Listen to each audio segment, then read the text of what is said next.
Good morning भाई बहनों। इस वीडियो क्लास में आप लोगों का स्वागत है। यहाँ वीडियो क्लास आज कक्षा 9 के भाई बहनों के लिए नया लेसन जीवों में विविधता, जीवों में विविधता, डाइवर्सिटी इन लिविंग ऑर्गेनिज्म। जो जीव जंतु हैं लिविंग ऑर्गेनिज्म, ऐसे डाइवर्सिटी विविधता, एक रूपता नहीं, अलग अलग, इस लेसन का नाम है लेसन 7। अब यहां शुरुआत होती है वर्गीकरण की आवश्यकता। यही शुरुआत है कि क्या जरूरत है क्लासिफिकेशन की, necessity of classification, necessity of classification. फिर जीवों में तमाम प्रकार की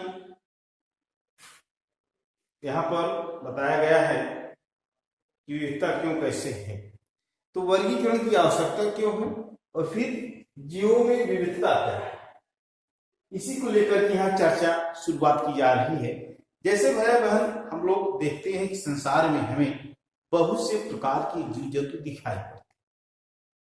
अगर वृक्षों की बात लेकर चलते हैं तो वहां जो है विभिन्न प्रकार के रूप रंग आकार के वृक्ष दिखाई पड़ते हैं। साथ साथ तमाम ऐसे पौधे व्यंग भी दिखाई पड़ते हैं। कोई रेंगने वाला है, कोई दौड़ने वाला है, कोई फुदकने वाला है। अलग अलग प्रकार की बनावट देखते हैं। तो इस प्रकार हम देखते हैं कि रूप में अलग हैं, आकृति में अलग हैं, रंग में अलग हैं, आवास में अलग है, स्वभाव में अलग है। इस प्रकार से इतनी असमानताएं हैं, इसी को हम नाम देते हैं जीवों में विविधता या जैविक विविधता। जीवों में विविधता या जैविक विविधता, जैसे कि जीवों में पाई जाने वाली विभिन्न असमानताओं को, जीवों में पाई जाने वाली विभिन्न असमानताओं को, अब इन असमानताओं को रूप को लेकर के, उनकी आकृति को लेकर के, उनके स्वभाव को लेकर के, उनके आवास को लेकर के, अर्थात जो कहाँ रहते हैं आवास हो गया, स्वभाव का नेचर क्या है, रूप क्या है, वो कैसे दिखाई पड़ते हैं, और आकृति साइज क्या है। इस प्रकार से इन असमानताओं, विभिन्न असमानताओं को क्या कहते हैं, जीवों में विविधता या जैविक विविधता।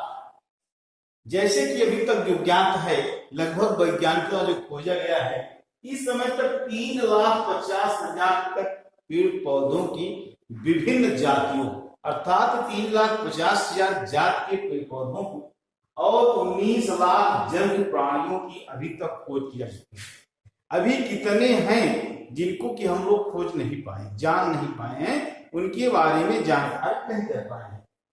जैसे कि हम लोग जानते हैं, देखे भी हैं, वायरस है, बहुत माइन्यूट है, जिसको कि हम अपनी नग्न आंखों से देख नहीं सकते हैं, माइक्रोस्कोप से भी नहीं देख सकते हैं। इसके लिए स्पेशल इलेक्ट्रॉन माइक्रोस्कोप चाहिए, जिसका की आकार 0.000 mm में चलता है, से लेकर के, अर्थात बैक्टीरिया है, वायरस है, प्रोटोजोआ वर्ग के हैं, पोरीफेरा वर्ग के हैं, बहुत से लेकर के हैं, और फिर जंतुओं तक, हाथियों तक। तो इस प्रकार से वायरस से लेकर के रेडूट, एक विशालकाय वृक्ष है जो कैलिफोर्निया में है, और इसकी जो लंबाई है 100 मीटर लंबा है, से लेकर के एक विशालकाय स्थलीय जंतु है, स्तनधारी जंतु है, जो जल में रहती है, जिसे मछली कहते हैं, नीली है, जिसकी लंबाई 30 मीटर है। इस प्रकार से आज तक ये विविधताओं से भरा हुआ संसार है। तो यहां बात आता है कि फिर इस प्रकार से इन्हें अब हम क्या करते हैं, जानने के लिए, समझने के लिए वर्गीकरण करते हैं, अर्थात विभिन्न वर्गों में रखते हैं। उनकी समानताओं और असमानताओं के आधार पर उन्हें विभिन्न वर्गों में रखते हैं। तो वर्गीकरण क्या है, नए जीवों को पहचानना, सही वैज्ञानिक नाम देना, तथा समानताओं व असमानताओं के आधार पर उन्हें विभिन्न समूहों या वर्गों में रखने को वर्गीकरण कहते हैं। जैसे परिभाषा समझिए, जीवों की पहचान करना, पहचानने के बाद उनको वैज्ञानिक नाम दिया जाना, फिर उन्हीं में क्या समानताएं और क्या असमानताएं हैं, उसके आधार पर उन्हें विभिन्न समूहों अर्थात ग्रुपों में वर्गीकृत करना या रखना क्या कहलाता है, वर्गीकरण कहलाता है, क्लासिफिकेशन कहलाता है। यही नहीं तो जब जीवों के नामकरण, वर्गीकरण एवं इनके मूल सिद्धांतों के अध्ययन को वर्गीकरण विज्ञान, टैक्सोनॉमी अथवा वर्गीकी, सिस्टमेटिक्स कहा जाता है। क्या कहा जाता है? वर्गीकरण विज्ञान, टैक्सोनॉमी अथवा वर्गीकी, सिस्टमेटिक्स कहा जाता है। इसको नामकरण करना, वैज्ञानिक नाम देना और कुछ सिद्धांतों के जो अध्ययन करते हैं, अर्थात नामकरण, वर्गीकरण, सिद्धांतों के अध्ययन को वर्गीकरण विज्ञान, टैक्सोनॉमी अथवा वर्गीकी कहा जाता है। तो ये सब हम करते क्यों? वर्गीकरण की आवश्यकता ही क्या है, तो इनका महत्व क्या है? वर्गीकरण का महत्व, इंपॉर्टेंस ऑफ क्लासिफिकेशन, बहुत ही इंपॉर्टेंट है। अगर जीव विज्ञान पढ़ना है तो हमको वर्गीकरण करना पड़ेगा।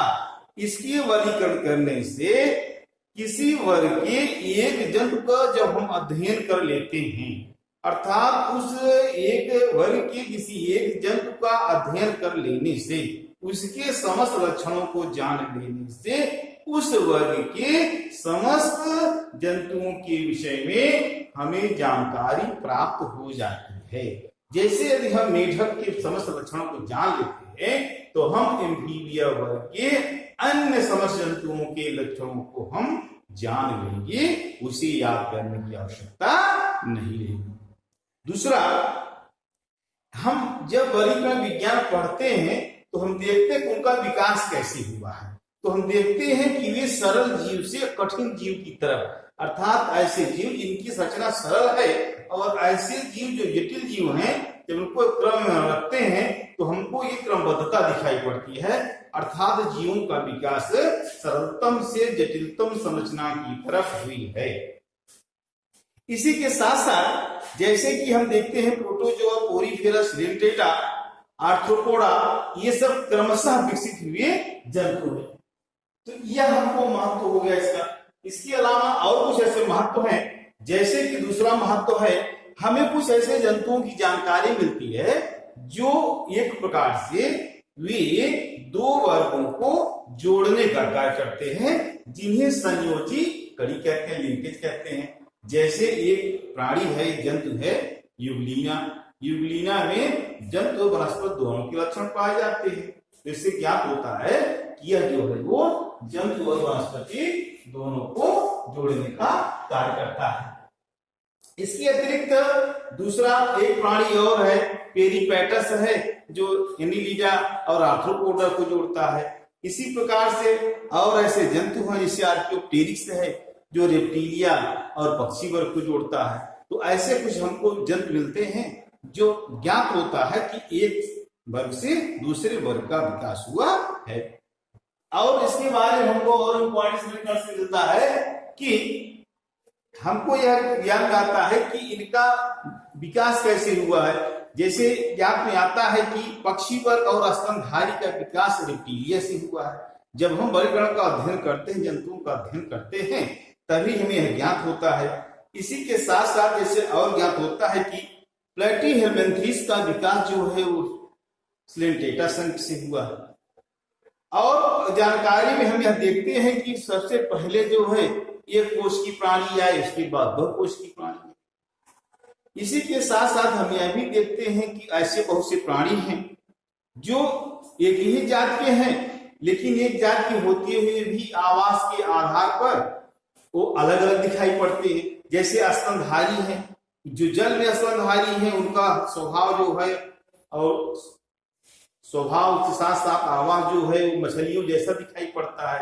जबकि स्थलीय प्राणी जो है स्तनधारी, उनको दूसरे प्रकार से, जैसे व्हेल है, स्तनधारी है, अलग जात से है, लेकिन मछलियों के समान उसका जो स्वभाव होता है। इस प्रकार से हम देखते हैं कि जलीय जीवों का उद्भव पहले हुआ, उसके बाद स्थलीय, फिर प्राणियों का। जैसे देखिए जलीय प्राणी, जल स्थलचर प्राणी, फिर स्थलीय प्राणी। जलीय प्राणी में ऐसे जीव जो जल में रहते हैं, फिर ऐसे जीव आते हैं जो जल स्थल दोनों पर रहते हैं, फिर ऐसे प्राणी जो केवल स्थलीय ही होते हैं। जलीय प्राणी जैसे पूर्णतः जल में रहने वाले हैं। जल स्तर में जैसे इसमें भी एम्फीबिया आ जाता है, जिसे भी हमने नाम दिया जो है एक मेढक आता है, क्या आता है, मेढक है। जल स्तर दोनों पर रहता है। जलीय प्राणी से मछली है, केवल जल में ही रहती है, बाहर नहीं रह सकती है।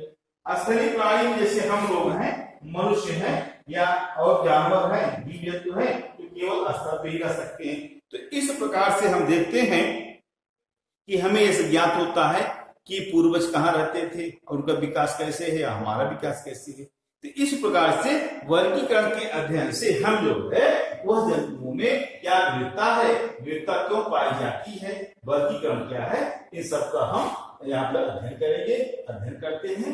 तो भैया बहनों, यह वीडियो आज आपका जो है वो जीवों में वीरता, वर्गीकरण की आवश्यकता, वर्गीकरण का महत्व के बारे में बताया गया है। अगले वीडियो में आप लोगों को जीवों का नामकरण कैसे किया जाता है, जीवों का नाम कैसे रखा जाता है, इसके बारे में बताया जाएगा। आप लोग वीडियो को सब्सक्राइब कर लें, शेयर कर लें, लाइक कर लें। ताज़ा वीडियो पाने के लिए सब्सक्राइब करें और जानने के लिए, जानकारी करने के लिए आप कमेंट करें। धन्यवाद।